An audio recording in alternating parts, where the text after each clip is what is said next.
So should I start? Yes. Okay. Yes. So hi everyone. Welcome to this the International Roundtable Plenary Panel, The Rise of Student Protests Worldwide, a Sign of Hope and Transformation. So I'm Catherine Chen, Associate Professor of Geography at Mcallister. I will facilitate today's panel discussion. In recent years, we have seen many student protests around the world trying to push for positive social changes.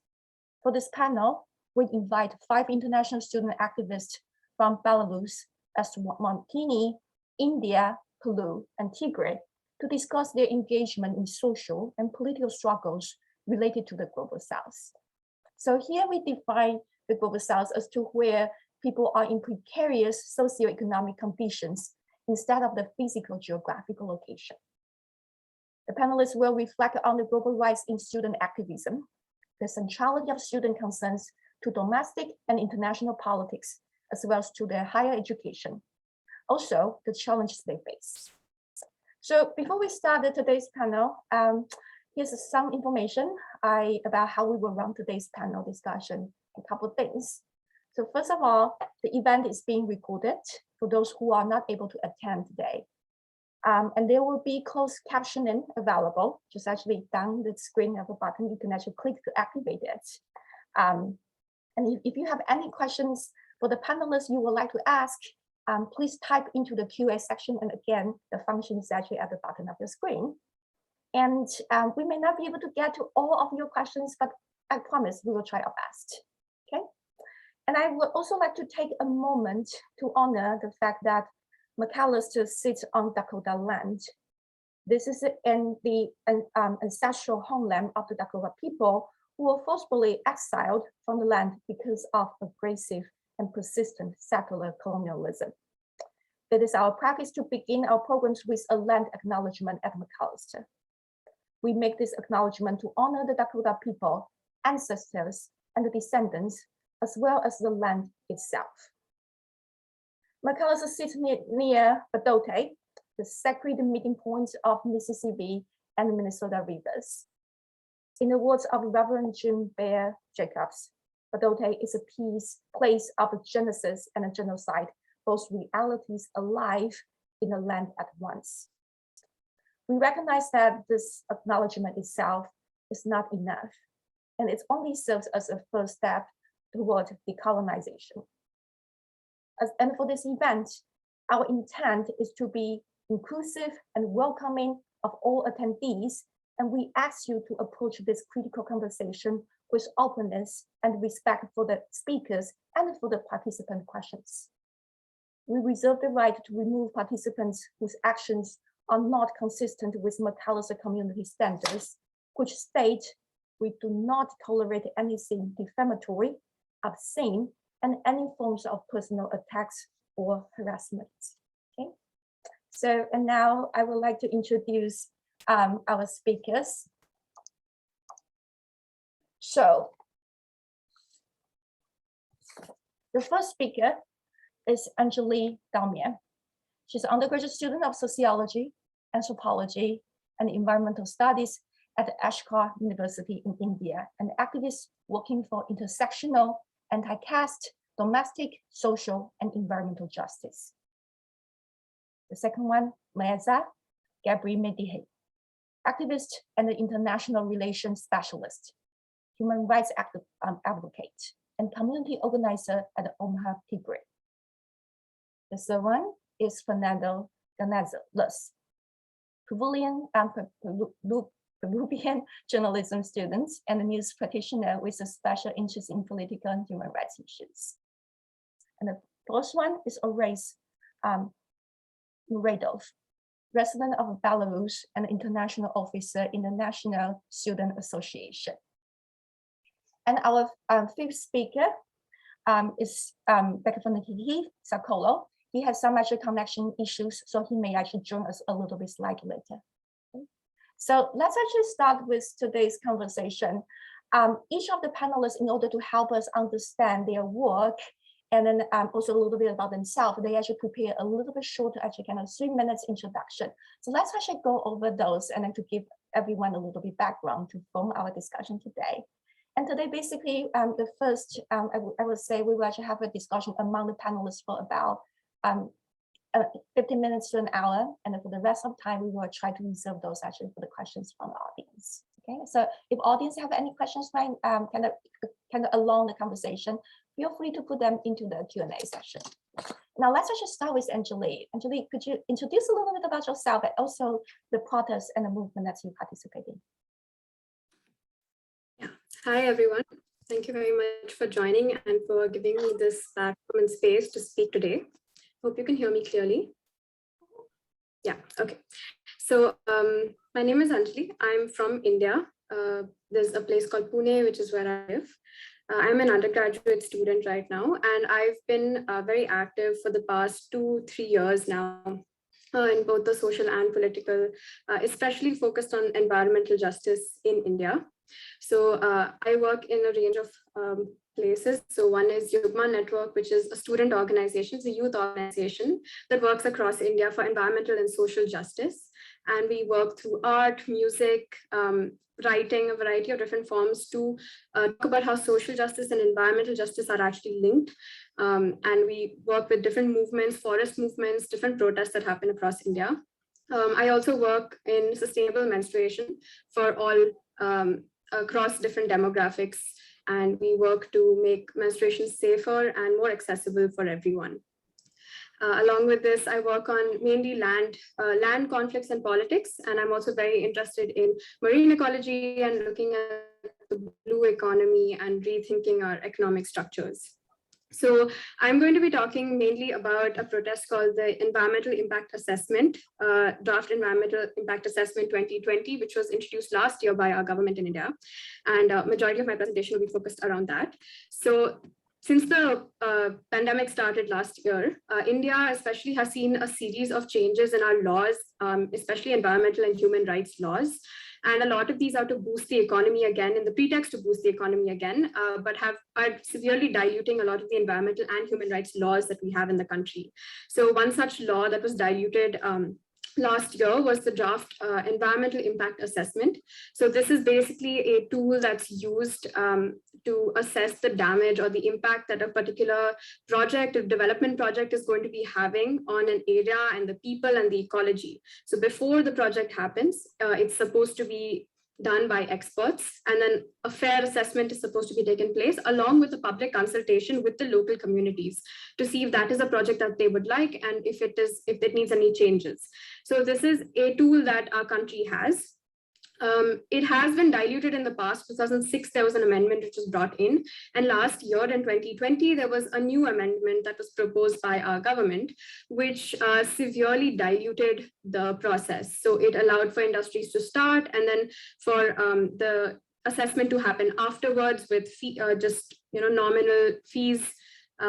It shortened the public consultation periods. It removed many projects from public consultation. So it severely removed the democratic aspect to the process that is very important in with such big projects, development projects coming in. It also allowed many toxic industries to go ahead with projects without any sort of clearance.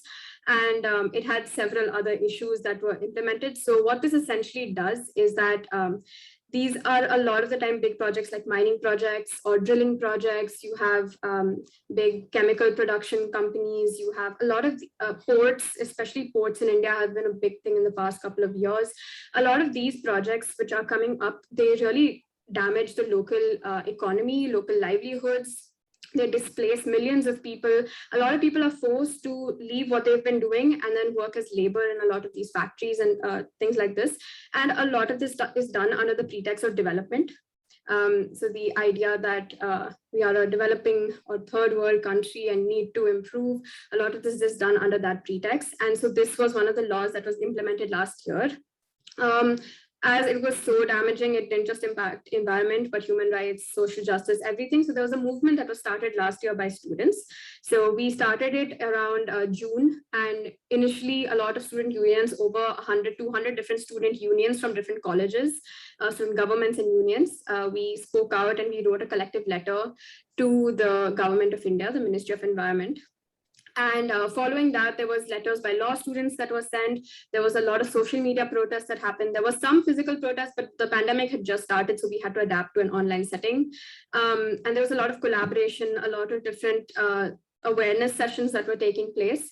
And there were, I'll talk about this later, but there was also quite a bit of clampdown by the government on this protest because this was essentially a tool that was helping a lot of the big companies and capitalists in our country. So this was one of the main protests that I would be talking about. From this, Yogman Network, which is where I work, was kind of come out of this. And we're still working as a mobilizer. So we work in forest movements, farmers. There's a huge farmers movement going out right now. So we've been working with that, the human rights movement, and we work mainly in language, art, and education. So education as a tool for protest and movement.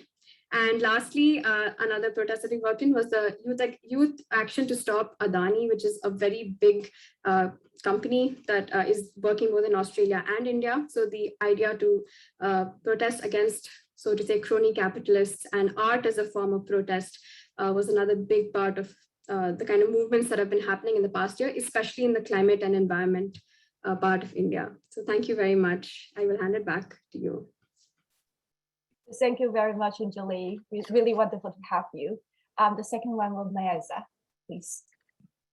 Thank you very much. Hello, everybody. My name is Maeza. I am from Tigray, Ethiopia. I will briefly introduce the movement or the protest I have been a member of and a leader alongside other students. For those of you who do not know where Tigray is a region within Ethiopia. It's located on the northernmost part of the country. For the past almost 11 months now, there has been an active state-sponsored genocide happening. On November 4th of 2020, the Ethiopian unelected Prime Minister Abiy Ahmed, he is a Nobel Peace Prize winner. However, he waged a genocidal war against the people of Tigray and their leadership. This war has been coined as a law and order operation. However, everything that has transpired since the waging of the war has shown or proven that this is nothing but a state-sponsored genocide against the people of Tigray. Because of the ongoing genocidal war, millions and millions of people are facing a man-made famine right now because the Ethiopian government, in addition to the war crimes and crimes against humanity that have been committed, is using hunger as a means of distraction and as a war tactic, just the same way how it was used during the Nazi era in Germany. So following this, Tigrayans in the diaspora, myself included, most of them are students, have been protesting, trying to drive change from the international community. And although our protest or movement is not entirely a student protest, but students from kindergarten all the way to college, graduate and undergraduate students have been actively participating in mobilizing resources and also in lobbying foreign policies of different Western countries, including that of the US.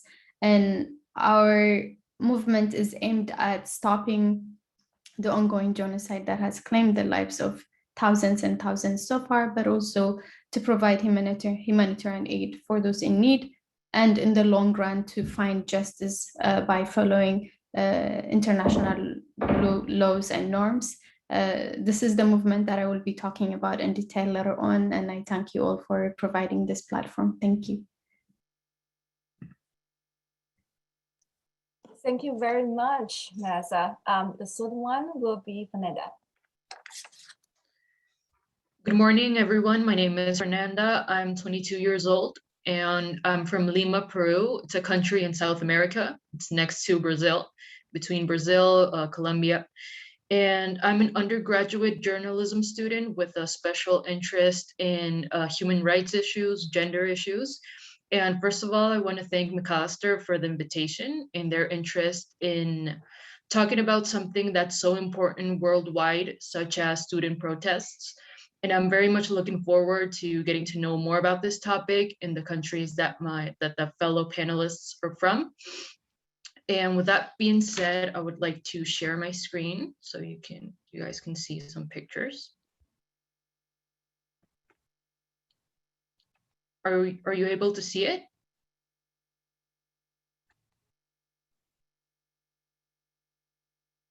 Yes, okay. I would like to start talking about one of the biggest protests in modern Peruvian history that took place last year in November 2020. First, a little bit of context. On November 9th, the former president, Martín Vizcarra, was vacated by the Congress due to moral incapacity for alleged acts of corruption that up until today have not been investigated. And this happened on the second try to vacate him, and it was driven by the right-wing forces of the Congress. And less than a year until the presidential elections that happened April 2021. And after this, the president of the Congress, named Manuel Merino, was sworn in as the country president after his political party did everything to vacate Martín Vizcarra.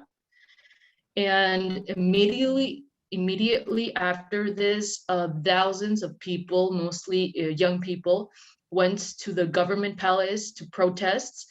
And this was the beginning of an entire week of protests throughout Peru to demand the resignation of Manuel Merino.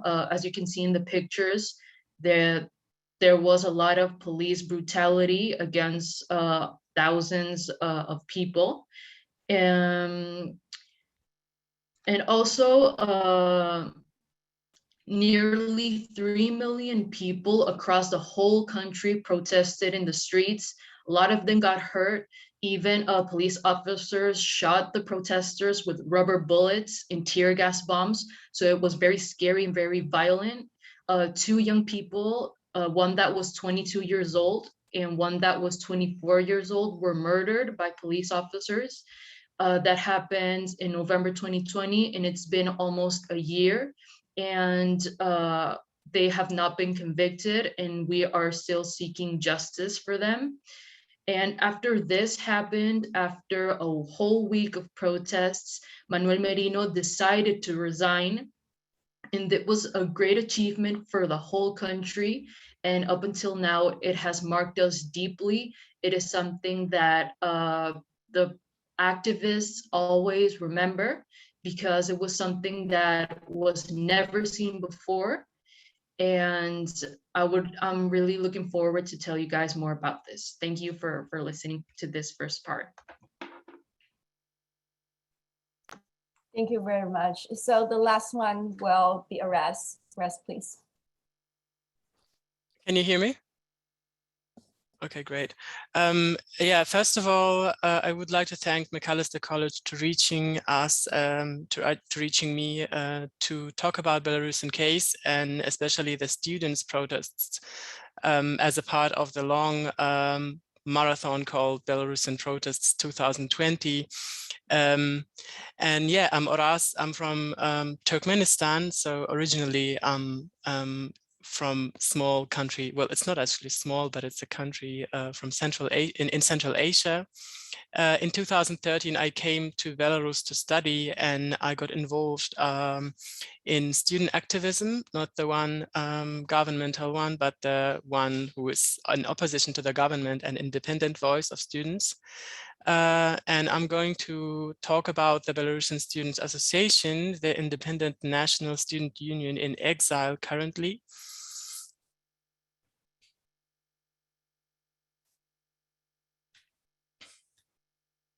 Can you see the screen?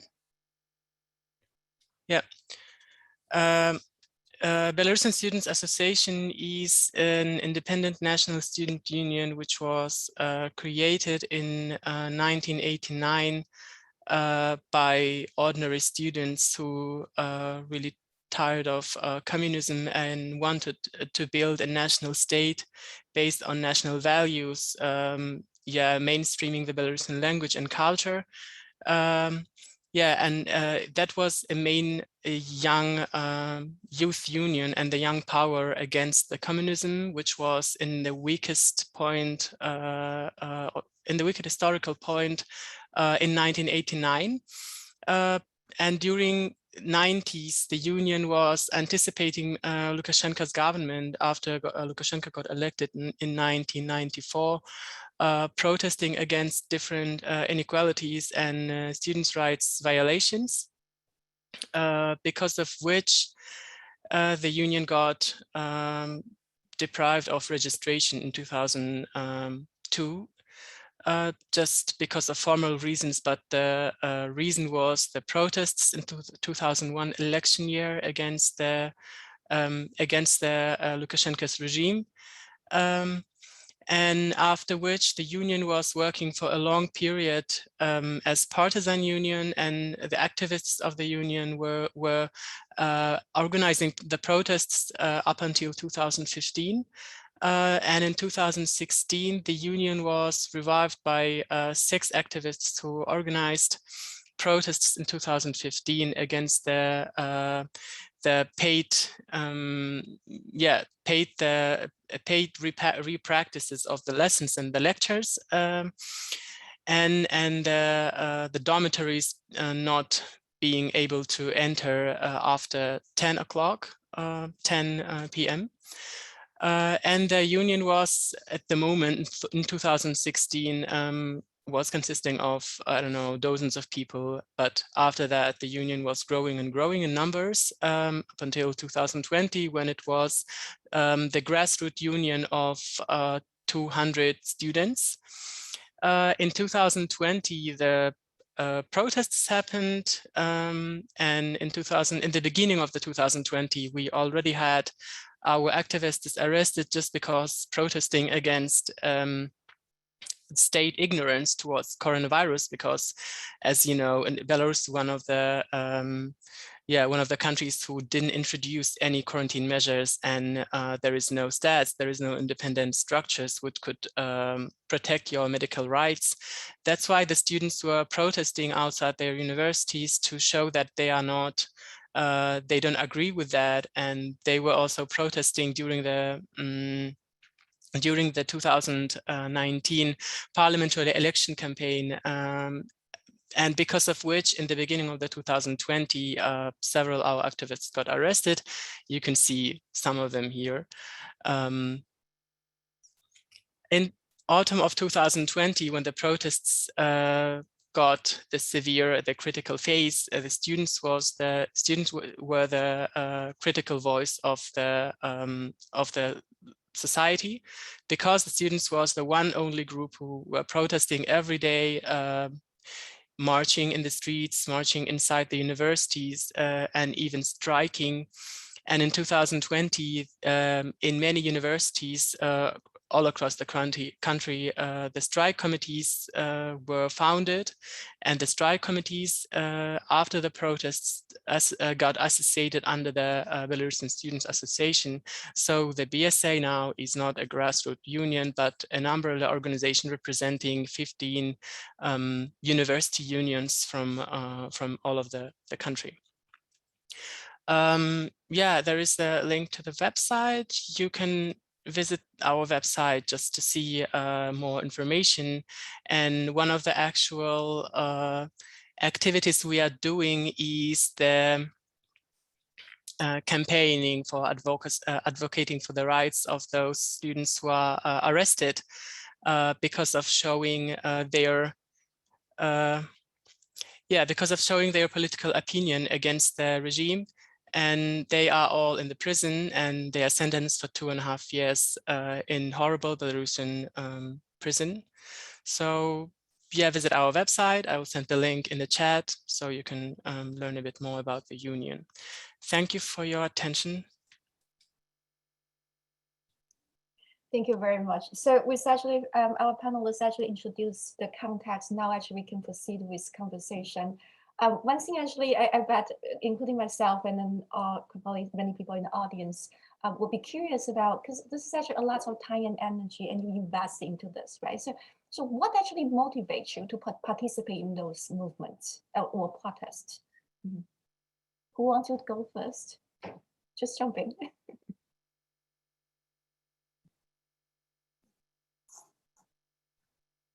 I can start, I guess. Thank you. So as I said, I am from Tigray. It's a region, it's not a country. We're minority groups that are located on the northernmost part of Ethiopia. And Tigray is a very beautiful place. It's home to the Ark of the Covenant. At the same time, it's home to the first African mosque It's a place where people coexist. Although we're very diverse, despite our numbers, but we have a very beautiful habit and culture of coexistence and living in a very harmonious way. But despite this reality, our people have been facing a genocidal war that was waged against them by the Ethiopian federal government alongside its cronies. Because of this genocide, millions and millions of Tigray, my family included, are facing a man-made famine. People are dying in hundreds a day because there is no access to Tigray. Humanitarian aid workers are willing to provide humanitarian aid, but there is no way. And to make matters worse, young children as young as 4 years old and women as old as 89 years old are being gang raped by military men, both from Ethiopia and a neighboring country called Eritrea that has been playing an active role in this genocidal war.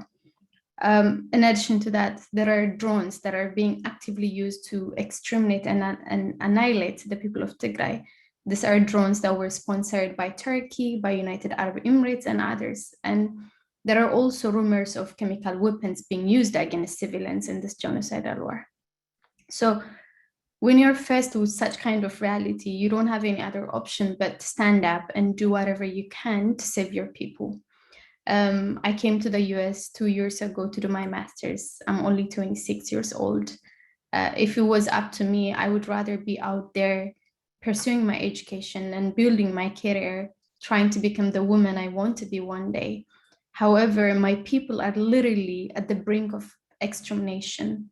And for me to sit here, the least I could do is to organize my community, to use my knowledge and my platform to raise awareness and to push members of the international community to take punitive measures against the genocidal Ethiopian forces. So it wasn't an option. It's rather a responsibility that was given to all of us Tigrayans in the diaspora to speak up and be the voice for the voiceless. Not because our people cannot speak up for themselves, but because they don't have the access. Because right after the war was waged on November 4th, the most effective policy the Ethiopian government took is to shut down all communication channels. So all these war crimes and crimes against humanity that I talked about earlier are being committed in the darkness. Journalists are not allowed to enter into Tigray, phones are not working, internet has been cut down since November 4th. So as I said, the people that are dying are my family members. It includes my brother, my aunts, my uncles, and everybody else that I went to school with. So the very fact that I do not know what's happening to my family for over 11 months now, I haven't heard from my family member. So the least I could do is really, apart from feeling helpless, is to stand up, to be there and to be the leader that is needed and to raise awareness. So that's why myself and a lot of so many other Tigrayans that are in the diaspora have been actively organizing protests, participating in panel discussions, trying to lobby policymakers, and mobilizing resources to provide help for the refugees that have somehow managed to flee the war zone and are currently in Sudan. So it wasn't a choice, but it's an obligation and a duty that we have to fulfill. Thank you so much for sharing that with us. Anyone else that to share your motivation about participating in those partisan movements? Just go ahead. Yeah. Frankly speaking, motivation is a really hard topic for me because through years I've been when I've been involved in activism, not only student activism, but also LGBTQ activism and any other kinds of human rights activism in Belarus. Well, firstly, it's because I know the coast of the silence. I come from Turkmenistan, where the human rights situation is it's very fragrant, and it's really hard to reach out international community from this country because the internet is not working there. All of the independent international medias are blocked, and VPN is also the people providing VPN is also they are also under persecution. And coming to Belarus, I felt freedom. Yeah, that's quite strange, but I felt freedom But at the same time, I've learned so much about human rights and theoretical knowledge and how to use and when to use. So I got really inspired of the power of the human rights, because the power of the human rights in not being silent. And sometimes it's just physically impossible. But in the case of Belarus, it's possible. And I would not let myself to stay aside, especially when during the protests, when I literally saw how people died, how people were tortured in the horrible Belarusian prisons, how my friends got arrested in the and they are still in the prisons. And the Belarusian prisons are the most horrible, one of the most horrible places in this world. So this is, I think, very strong motivation. But I also, in the practical meaning, I'm really fond of learning new skills, and the work I'm doing is giving me chances and possibilities to learn more and to dive deeper into the area of human rights activism I'm fond of. Thank you so much, Aris. How about others, Anjali or Fernanda? I can go ahead. Okay. So for me, a lot of it had to do with the way that I was brought up. I grew up in a very small place, very, very close to nature, spent a lot of time, and it was quite cut off from a lot of the world. And I think when I moved back to India, I was quite young. And when I moved back, I think I was quite shocked to see the situation where there was just so much, there's a lot of pain, there's a lot of environmental destruction, a lot of human rights, a lot of poverty, a lot of different aspects, which I think hit me really strong when I came back home. And that itself was a big shock. And then I worked in social work for a little bit, which showed me a little bit more.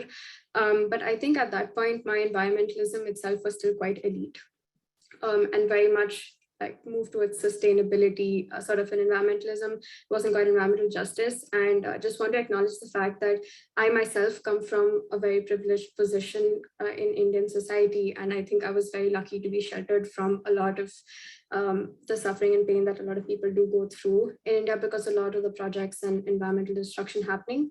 So I think from that perspective, when the entire environmental impact assessment protest had started, I started talking to a lot of people, and I started understanding the close connection between social and environmental justice. And I think considering the platform that I had, considering the kind of resources I had, and the fact that it was something that I cared about really deeply, I think that just kind of drove me to use whatever platforms and resources I had to amplify the voices of so many people in India who've been talking and yelling and for their rights for so long, but it just has been muted. It's been like overheard and continuously exploited. India itself is such a diverse country, and there are so many different communities, and so many of them are sidelined so often.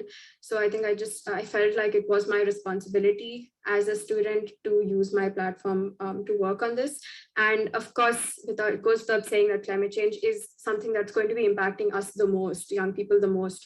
And it is really frightening when we think about it. So I think that was another huge reason why I started working, and I give so much of my time to it.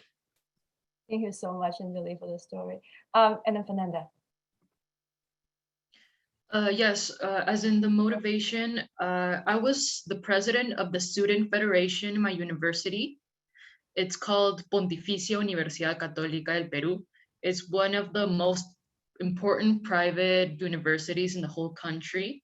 Many of the former students from my school have been congressmen, presidents, very important people in Peru. And it has more than 25,000 students, so it's a really big school. And it's also very conservative. So it has been really difficult to talk about some of the topics that I've mentioned before, such as gender issues, human rights issues. So it's been really complicated to get more students motivated to address these subjects.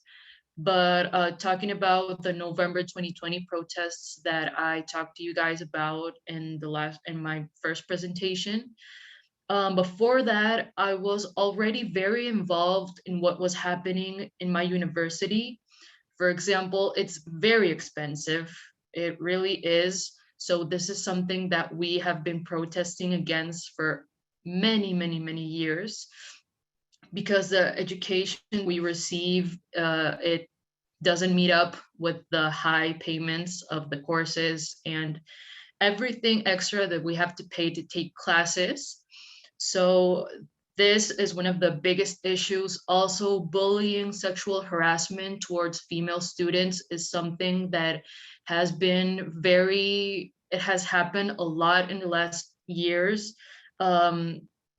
Teachers have been sexually harassing a lot of female students, and these are teachers that are like very important teachers. They have like big last names, they have a lot of money. So it's very difficult for us as students to try to address this without getting, I don't know, without getting in trouble with the university. And so we have protested a lot because of the two topics that I just mentioned, not only in university, but also nationwide. The right-wing forces of Peru have always been taking anti-democratic decisions in many subjects. For example, the reduction of laboral benefits that affect the working class. Also, something that happens in Peru is that there are a lot of mining companies that invade small communities outside of the capital, outside of Lima, and contaminate the rivers, contaminate the air, the whole environment. And this is also something that has motivated a lot of young people and students to protest.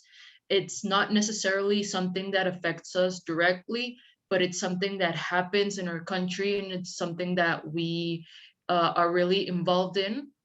So when November 2020 happened, not only did we protest for the illegitimate president's resignation, but because of all the things I mentioned before.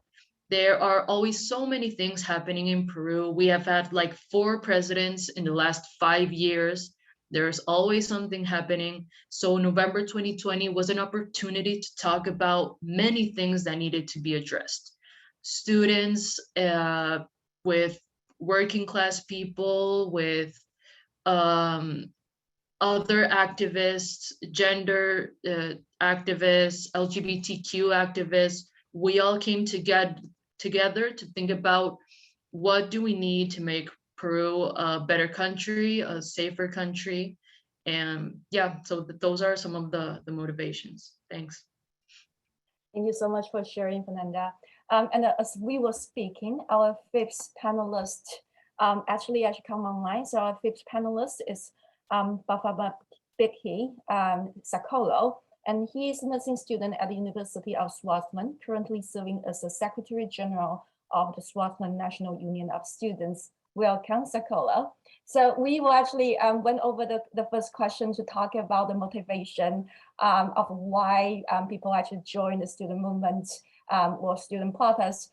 Could you actually use this chance to actually briefly introduce yourself a little bit, and then also the protest and movement you participate, as well as your motivation to the audience? Okay. As introduced, I'm Sakoro Bafanabake. I'm the Secretary General of the Swaziland National Union of Students, which is a union that consists of all the tertiary institutions in the country. Swaziland is one of the poorest countries in Africa. It is found in the southern part of Africa. So what actually motivated me to join the struggle or to participate in the activities that are currently happening in the country? First, it was that most of the country's population lives down the poverty line, almost 70% of the population. Swaziland is the only absolute monarchy in Africa. So only those who are relatives to the king and those who are friends to the king get access to the money or to the economy of the country. So you find that most people are subjected into deeper and deeper poverty.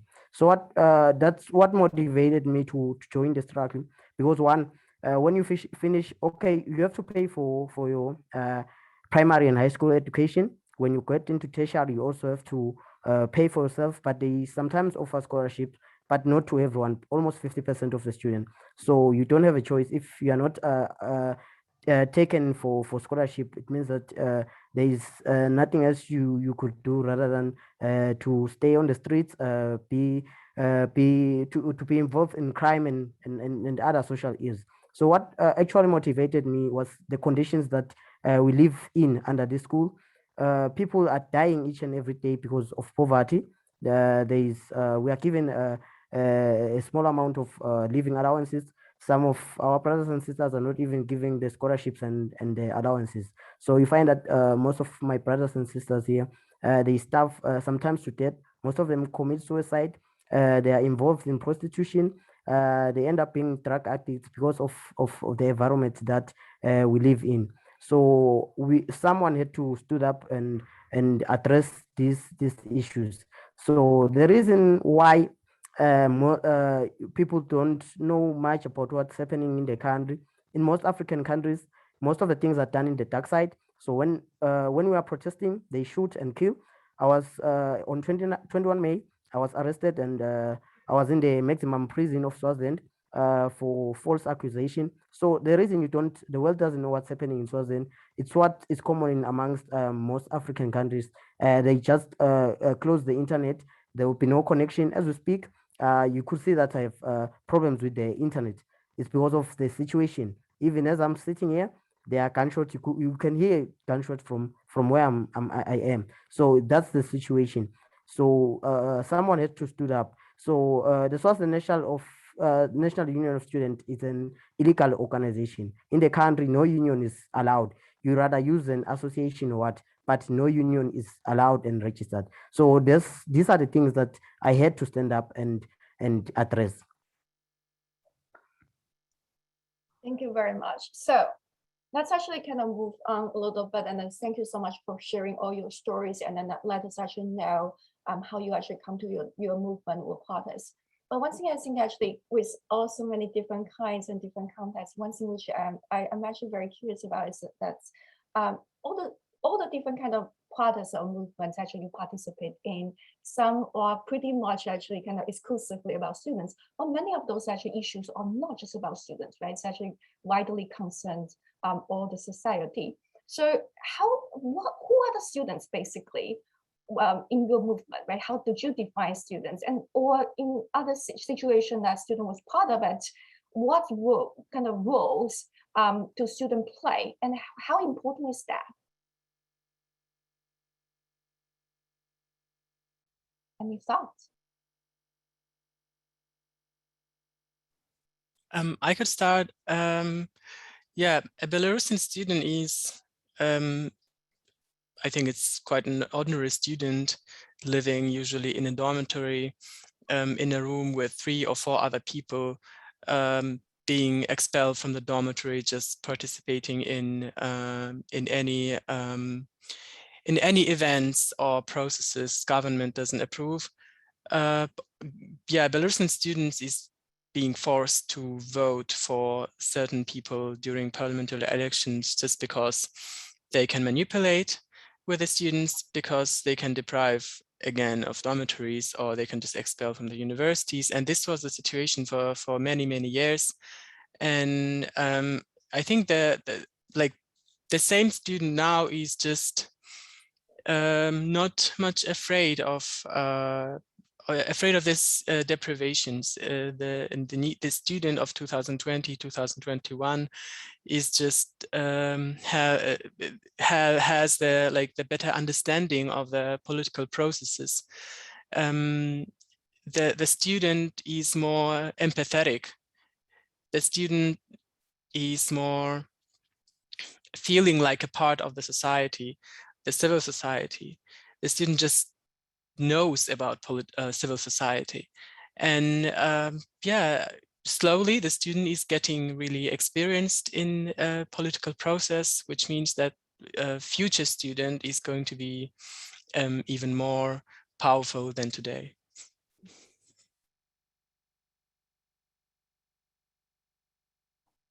How about others? Yeah, I can continue. So historically, student movement has been a big part of the democratization and the state building process in Ethiopia. For example, in early 60s and early 17s, predominantly university students were actively protesting against the monarchy, calling for having a very radical ideals and standards at that time. They have been protesting against the monarchy, demanding the right self-determination, self-rule, and reform with regards to land rights, because at that time the nobilities and the monarchy had complete control over the land. So there was a big movement led by students calling for, giving the absolute right over land to the tenants, to the peasants. So student movement generally has a very big role, or historically, in Ethiopia's state building process. And at that time, most of the students were students that were in college and university, and these are predominantly privileged students, because at that time Ethiopia's economy was almost non-existent and people didn't have access to school. There was only one university in the country, accommodating populations of not less than 70 million people. However, in today's era, when it comes to the protest against the ongoing genocidal war against the people of Tigray, most of the students are students in the diaspora. Tigrayans who's in Ethiopia cannot protest. Majority of them are in the Tigray region, facing a man-made famine, as well as weaponized rape, starvation, massacre, and murder. But those who are in different parts of Ethiopia, who are not necessarily in Tigray, are facing an arbitrary mass arrest. If you're Tigrayan in Ethiopia today, you will be arrested, you will be taken to concentration camps without your family knowing your whereabouts. So students within Ethiopia cannot really protest, but those of us in the diaspora, that includes children that are literally going to kindergarten, you would see them participating in protests because they couldn't talk to their grandparents or their family in Tigray. And at the same time, you have students from college, middle school, elementary school, university colleges, and you also have students like myself. I recently finished my master's degree. I came here for school, so we don't even have a legitimate paperwork or paper to stay in the countries we're in. So a lot of students face deportation. A lot of students do not have the financial means to actively engage in protest while also attending school. And members of this protest, the students are also students that have been facing a lot of cyberbullying and death threats.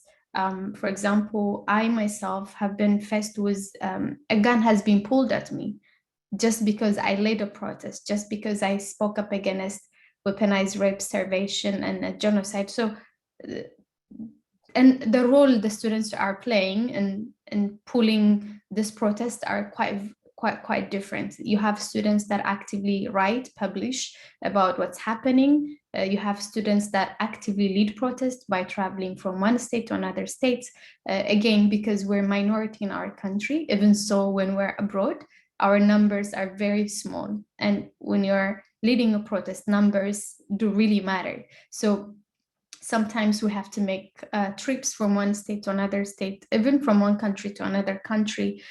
So these are the type of students, but at the same time, you have students that come from different ethnic background, different academic background, but mostly I want to emphasize how women are leading the protest. Women are at the front line of this protest, raising awareness, mobilizing people, keeping everybody engaged and energized to do what matters most at the time. So these are the students that are actively participating in protest against the ongoing genocide. But we do also have a digital protest, which is we prepare targeted campaigns. We go after policymakers. We try to present the facts with credible information, and we try to lobby politicians to draft laws that would impose sanction against the Ethiopian government, Eritrean government, and others. So you can learn more about this if you go to our website omnatigray.org. But these are some of the students and the way they're trying to push change through the protests we organize. Awesome. How about Anjali? And yep. Okay, yeah, I can go ahead. So I think in the perspective of the environmental movement, especially in India, when I say student, I would refer to any youth actually, so maybe around below 25 or 28 years old, who is actually protesting. And when we say youth, very often we kind of think of this homogenous group called youth, but just within India itself, a lot of the environmental movement, it's not often called the environmental movement because it's not, so to say, fighting against climate change. But I think a lot of the most important environmental battles and movements in India are being led by those who are most affected by Dalit, Bahujan, Adivasi. So these are different groups within India who are actually the most affected and who are leading a lot of the movements, and especially the young people from these communities, I think, who are at the forefront. I think a lot of the movements are also very actively led by students from public universities rather than private universities,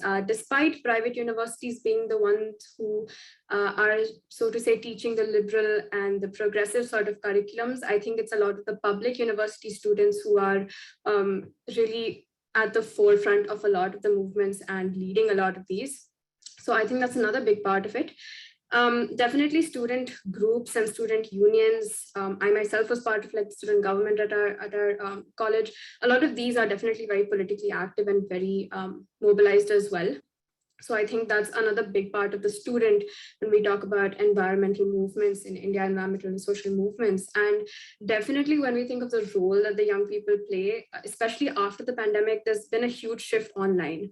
So the kind of awareness that young people bring in terms of social media and the power that it carries in terms of the kind of online awareness we can raise, even in terms of creativity, the art, music, all of these kind of aspects which are being brought back into movements, into protests, I think young people play a very important role in upholding the kind of constitutions that our countries have, in upholding the democracy, in bringing it back into education, art, music, and using these tools as very positive forms of change in the various movements that we have going.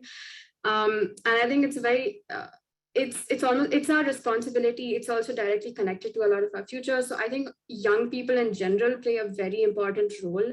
And I think the reason that I define students so broadly is because especially in a country like India, not everyone has the privilege to even go to school and get an education. And so when we say students, formal education is not the only thing that makes you a student. There's so much more that you can learn beyond school, especially when your curriculum itself is so colonial in so many ways. I think a lot of education and learning happens outside of school. And so student, I think, refers to so many of the young people, especially those from most affected communities who are really leading a change.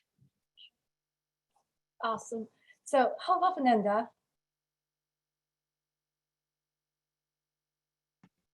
Yeah, sure. I would like to show you guys some pictures.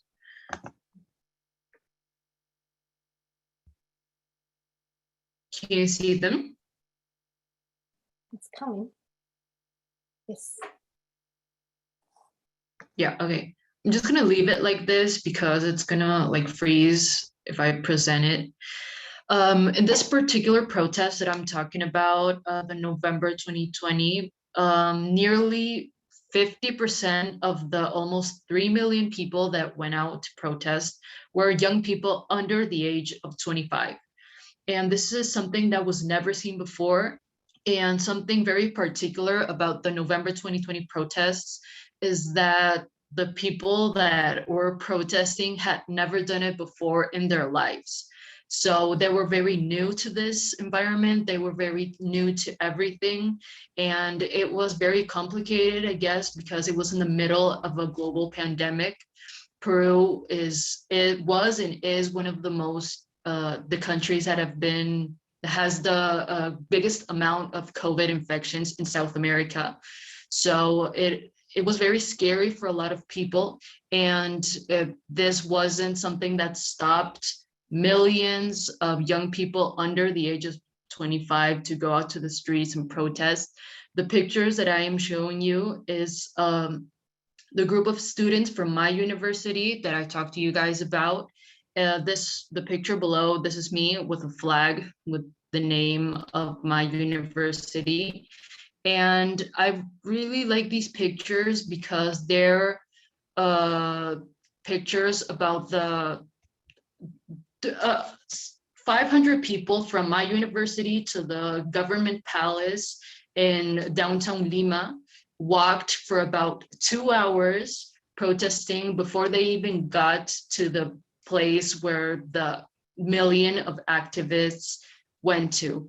So it was very, very important for us because in my university, the protests are always very small because as I said before, it's very conservative, and the student movement in my university isn't as strong as maybe the public universities. So it was very inspiring to see this and the big amount of people that went out to the streets. And our participation was so big, I mean, young people's participation in general, not only students, that everyone started calling us the Bicentenary Generation because this year Peru celebrated 200 years of independence. So they gave us a name because the young people were like the leaders of this massive protest. We were like, we leaded it. We were the ones that were hurt by police officers. We were the ones that were shot. We were the ones that received tear bombs, everything. So they started calling us the Bicentenary Generation. And it was kind of funny at first, but now it's something that a lot of young people my age are really proud about. And regarding students, as in the ones that receive more formal education, there's a really strong union between students from different universities around Peru.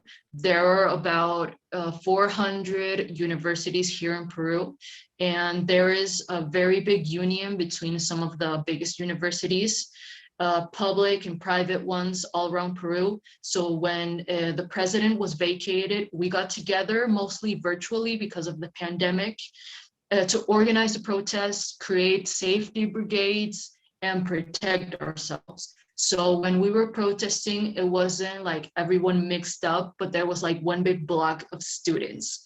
And we were about 3,000 to 4,000 each day, only with students.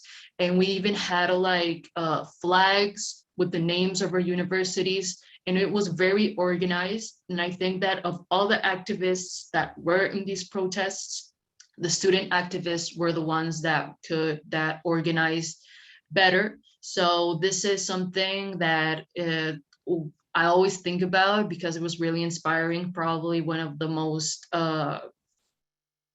inspiring things that I've ever lived in my 22 years. So yeah, this is the importance of the student movement here in Peru.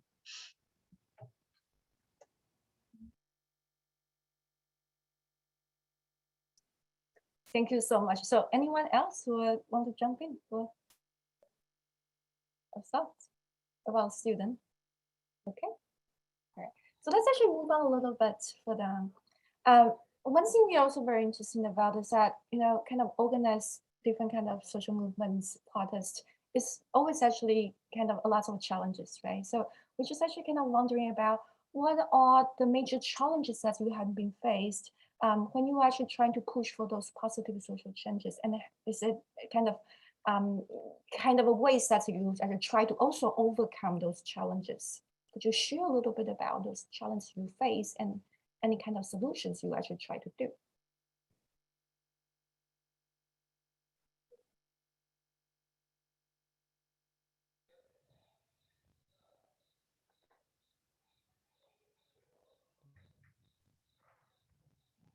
I can go again if that's okay.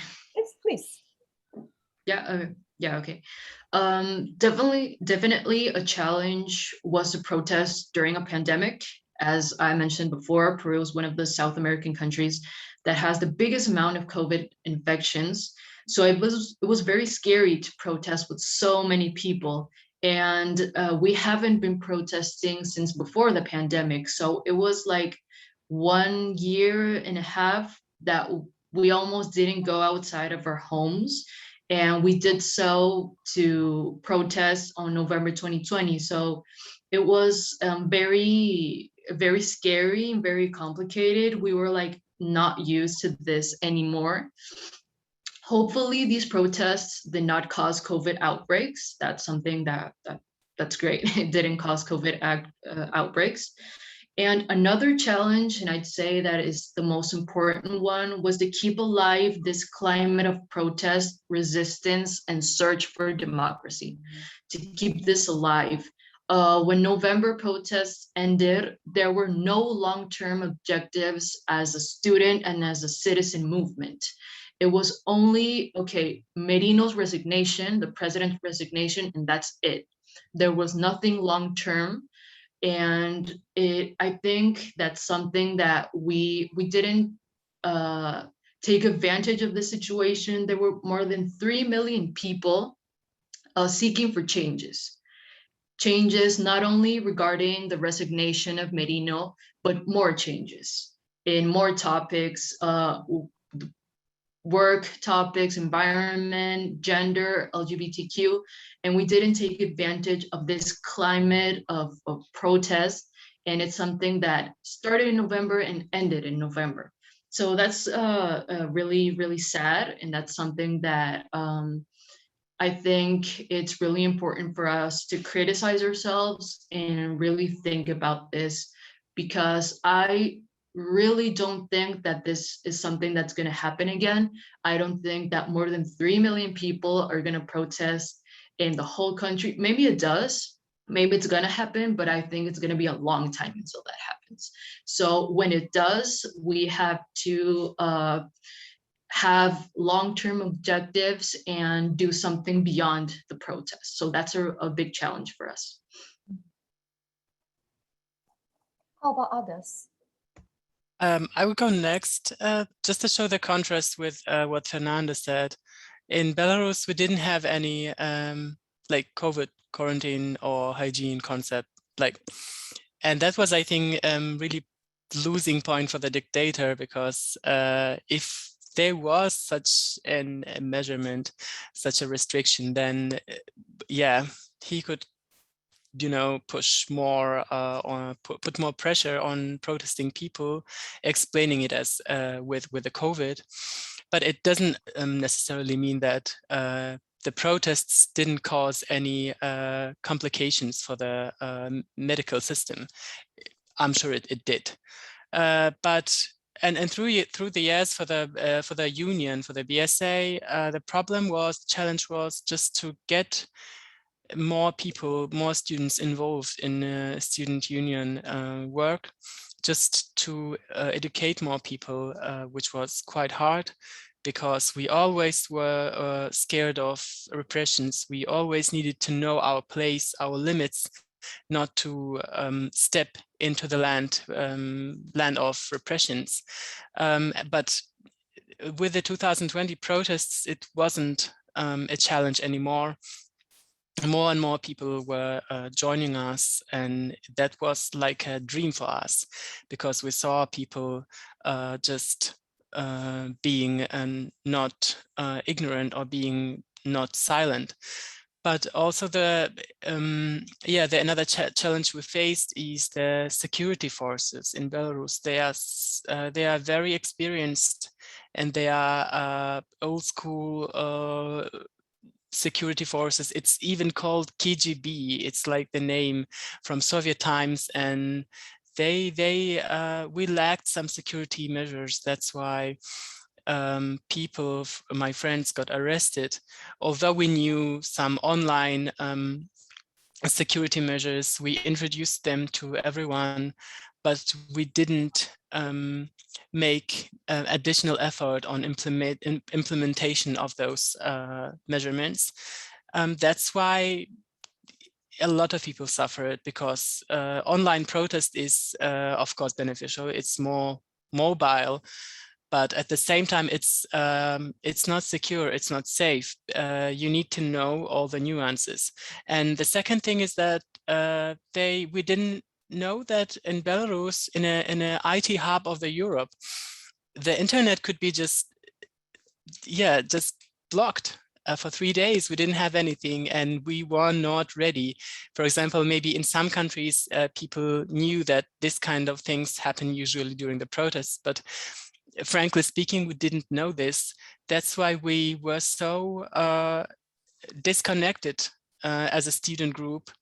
We needed just to call our friends if they are okay, because we heard some screams outside or bombs, explosions.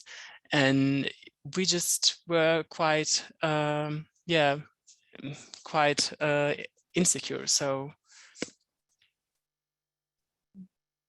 how about others? Go ahead. Yeah. So I think similar to Fernanda, a lot of our protests since last year was online because of the pandemic. So I think moving online and then understanding how to mobilize thousands, millions of people online was definitely a big challenge. So the protest resulted in about 20 lakhs. So I think that's 2 billion. I'm sorry, I don't know the conversion, but a lot of people who sent in responses to like the draft, and to mobilize that many people was, I think, a big challenge. We also faced a lot of pushback. In general, the environmental movement faces a lot of pushback from the government. So for us, we had certain criminal charges put on different groups, like Fridays for Future and things like that. On our websites were blocked, different measures like that were taken. And it's very common that a lot of communities, especially those who are most affected, are arrested or beaten and things like that. I think the other challenge that we really faced was that a lot of the people who were talking, who were on media, who were in social media, a lot of us were branded as anti-development and anti-national, because saying that we should rethink the way we're developing and rethink our economic system was seen as anti-development and so anti-national to India. So trying to break out of this label was also a big challenge, and how to approach the issue itself was a big issue, was a big challenge. I think another, I have a couple of them. So I think another one that was quite a big issue was that the environmental movement itself, it almost, whenever we talk about environment, we think of it as like an additional topic. But I think in India, if you look at so many of our issues, I feel like environment is such a base underlying issue for all of them, because so much of the livelihood that exists in India is directly connected to the earth.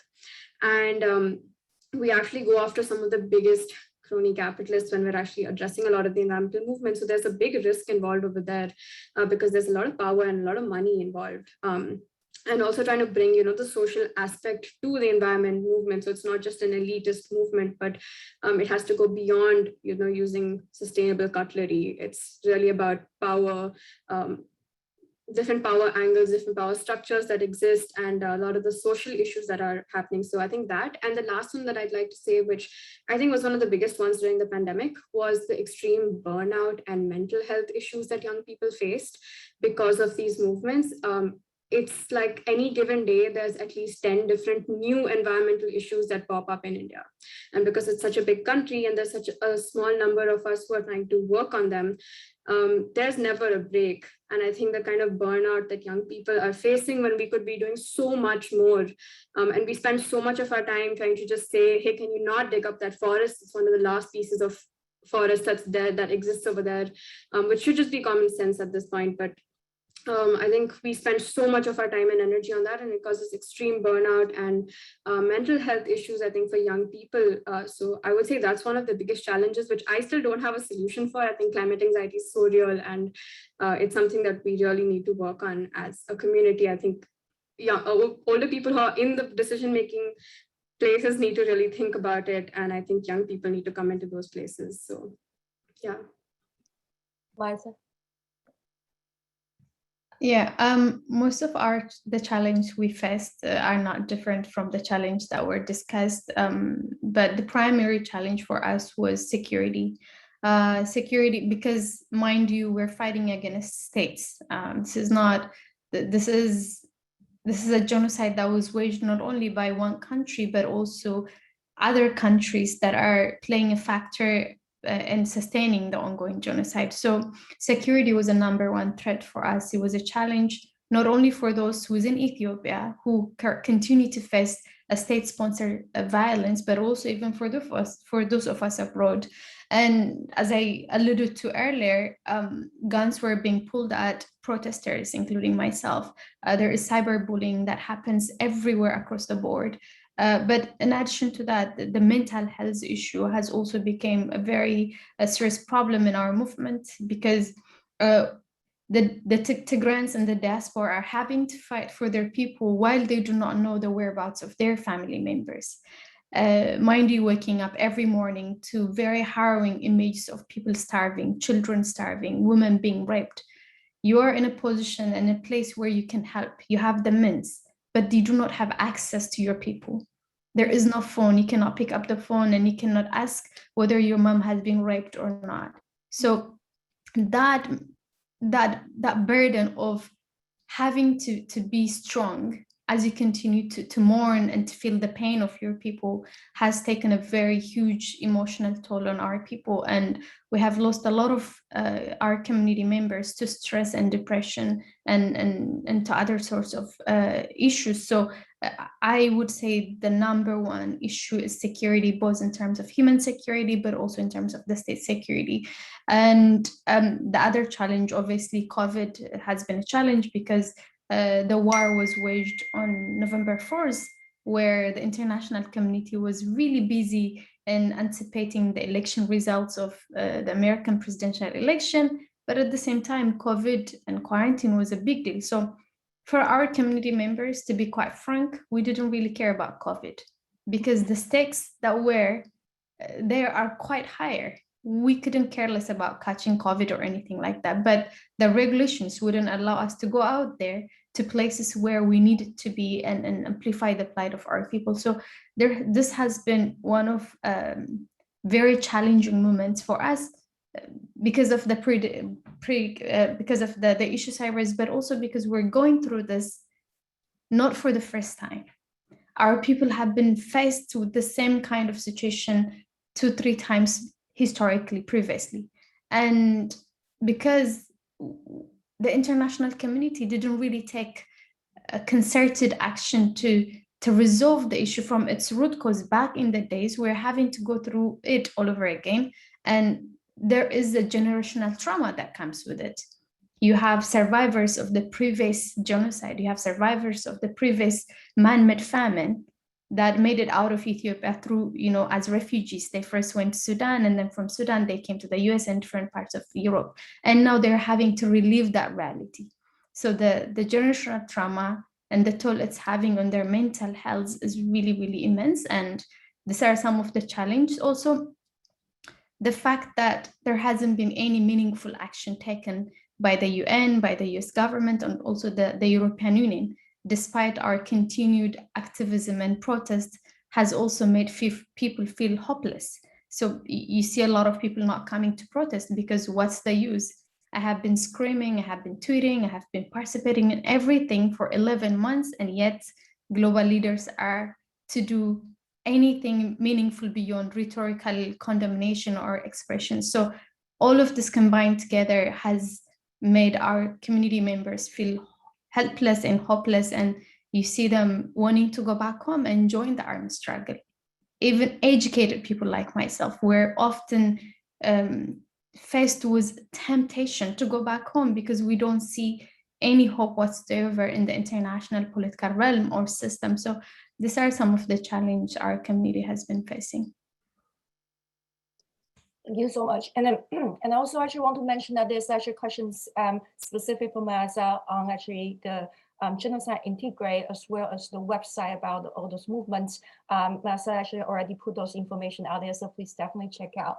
And then I guess for the time being, there will be actually our last question. And I want to actually combine a couple of actually also inquiries actually coming from the audience all together. So with all actually kind of thank you so much for sharing all the challenges and then your experience here. But I guess a lot of people actually are concerned in different ways. So on the one hand is that really, how can we help you, right? So how can we help you to support your movement? But on the other hand, it's also people are wondering about, do you get any support? In addition to us as an individual from other global organizations or from each other, because you are actually protesting, although issues are different, but the basic values are the same for democracy, for human rights, for justice, right? So did you also find support among yourselves? Could we actually use this as a kind of also concluding question for each of you? Let's actually go over this. So who wants to go first?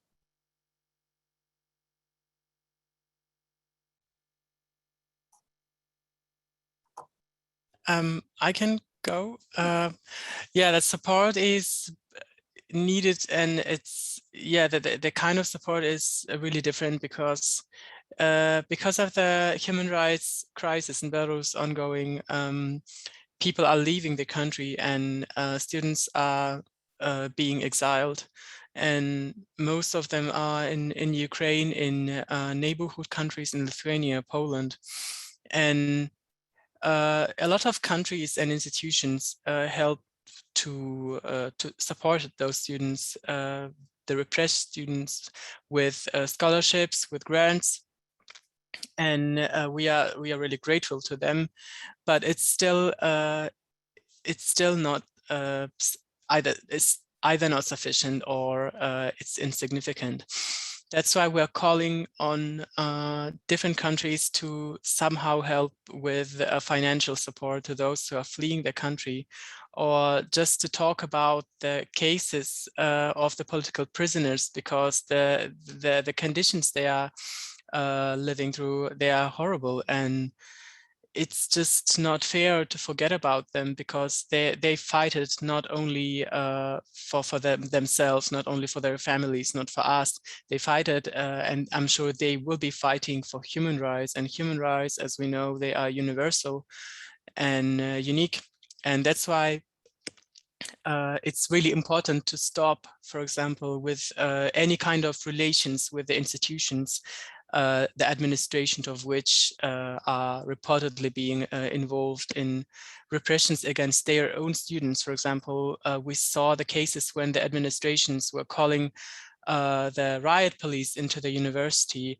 We saw the cases when the vice rector of the university were messaging the security services and giving them the names of the students protesting in the universities. So it's just unacceptable when we go to the websites of those universities and see the partnership agreements with European universities, also the American universities, British universities, and it's just unacceptable. And we will be advocating for this, to stop this kind of agreements, because this is not a partnership for helping in any way to the students. So it's just in another instrument for the repressive administrations to somehow legitimize their actions. So we call on universities to stop to cooperate in any kind of agreement with those universities. How about others?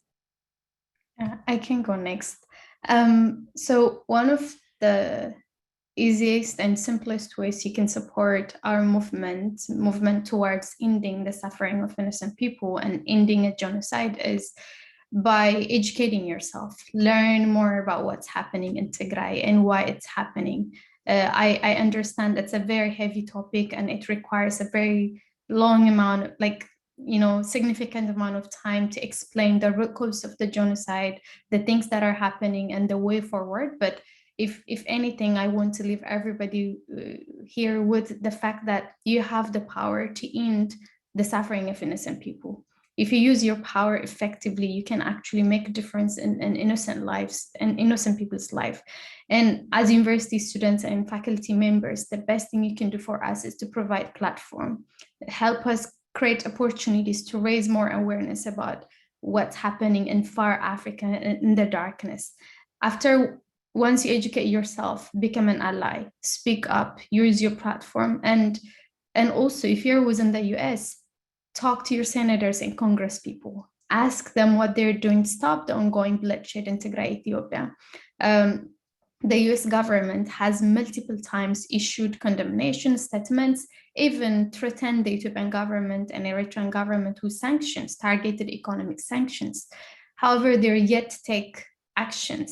The State Department is supposed to pass to determine whether what's happening is a genocide or not. They have been doing research and study on that for months and months now, but time is of the essence. As I talk to you right now, innocent children, mothers, and young people are dying of starvation.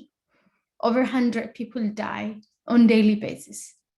Healthcare facilities all across Tigray have been looted and destroyed. Whatever is left of the healthcare facilities are not even providing healthcare treatment to people. They're rather sitting there counting the amount of, or the number of deaths. So I don't know how many of you are old enough to remember the song, We Are the World.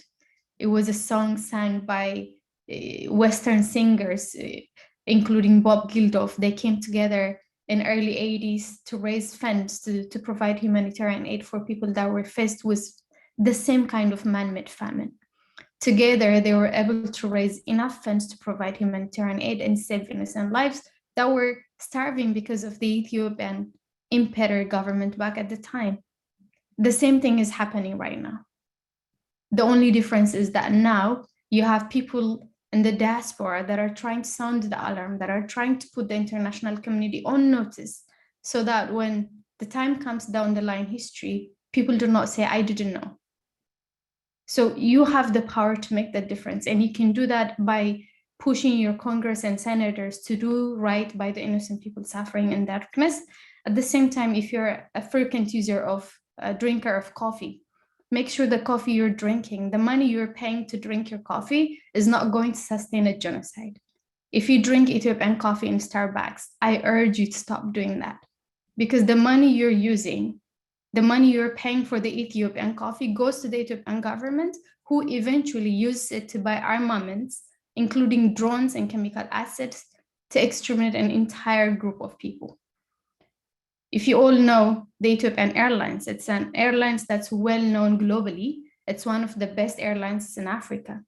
However, it has been a #1 key player in this genocide. They have been transporting not only soldiers, but also armaments by violating international aviation laws. So you have the power. You can use your money and your voice to support innocent people, but I encourage you all to follow Omna Tigray. It's a nonprofit organization advocacy group that was established by young Tigrayan professionals across the world in response to the ongoing genocide. You can go to our website, you can learn more about the things we do, and then you can find events wherever you are, and you can come and join us. On November 1st of next month, we're having a 1-year anniversary event in Washington, D.C., whereby all Tigrayans in the US and supporters of the Tigrayan people are supposed to come and attend a protest, as well as attend a fundraiser event. So you can always find ways to help us.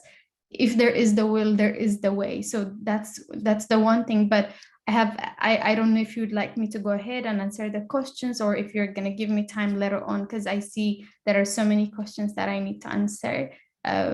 But overall, I want everyone to understand you have the power to make difference in people's life, and you can do it by using your platform, educating yourself, and lobbying for policy change. Thank you.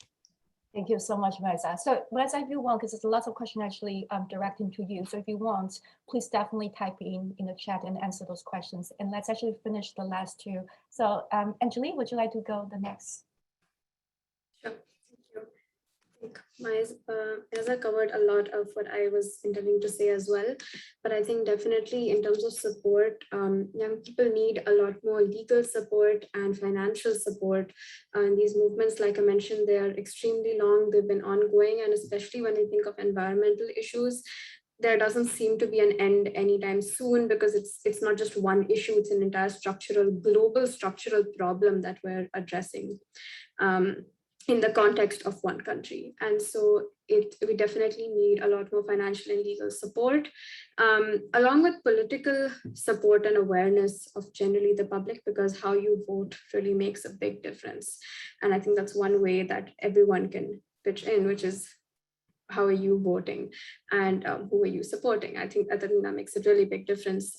But that definitely, I think the other thing that would really help is media support. So with the environmental impact assessment movement, we got a lot of media support. And because of that media support, a lot of what we were trying to do was actually successful, and we got the government to translate it. We got the government to do a lot of things through the media. So I think more media needs to cover environmental issues that are occurring in different places. I think the other thing is just generally, like Niaza also said, to educate yourself. I know a lot of the audience here today is not from India. And I think especially if you're outside of India, what is the way that you have seen India being portrayed? Is it through a very colonial sort of lens? I think unlearning and then relearning a lot of those things is very important, but also educating ourselves in terms of what our everyday actions are resulting in terms of the environment movement. Where is your stuff really coming from? Because a lot of it is produced in countries like India and in other global South countries, which are exploited. And a lot of the country is, a lot of the resources and people are exploited. So I think that is another very important thing. So how you vote, how you spend, who you buy from, who you invest in is extremely important. And definitely I sent the website so you can volunteer with us or follow the work. And there's generally many other organizations as well in India who are working on environmental and social issues. So I think definitely to support us or volunteer with us and start conversations, be more aware, just read a lot, and just please educate yourself on this because it's connected to everyone. It's a global issue. Thank you so much, Anjali. So we are very much actually at a time, but I do actually want the last chance actually for Fernanda to say something. So Fernanda, could you quickly, kind of briefly tell us how we can support you? 2 sentences or 3 sentences. Sorry. I think, Miaza and Anjali said everything, but I'm just gonna say it again. I think it's really important to get informated about what is happening. In the last years, I've seen that the protests and what happens in first world countries are massively covered by media, but what happens in third world countries or the countries that us, the panelists, come from has not been covered. And that's something that makes me really, really mad. And I think that's something that from our platforms, from our these kinds of spaces like academic ones, we can let people know more about our causes. I think that's all. Yeah, thank you so much. So I just actually, we are exactly on time. I just want to thank everyone. Thank you all for joining us today for the panel discussion on student protests. And really hope that today's discussion will inspire many of us to take further actions and push for positive social changes. And I would also like actually to use the very end of time to really thank my colleagues who made today possible. So Professor Donna Maida, Professor Olga Gonzalez, and our staff members, Jackie Sparrow, Rachel Weeks, Maxwell Sosen, Zinnia Schwartz, Melissa Moore, and also big thank you to all of our panelists. Thank you for being here. And again, so thank you so much. And we look forward to seeing you again in other international roundtable sessions today. Thank you, everyone. Thank you very much. So much for giving this platform and having us. Thank you for inviting. Thank you, everyone.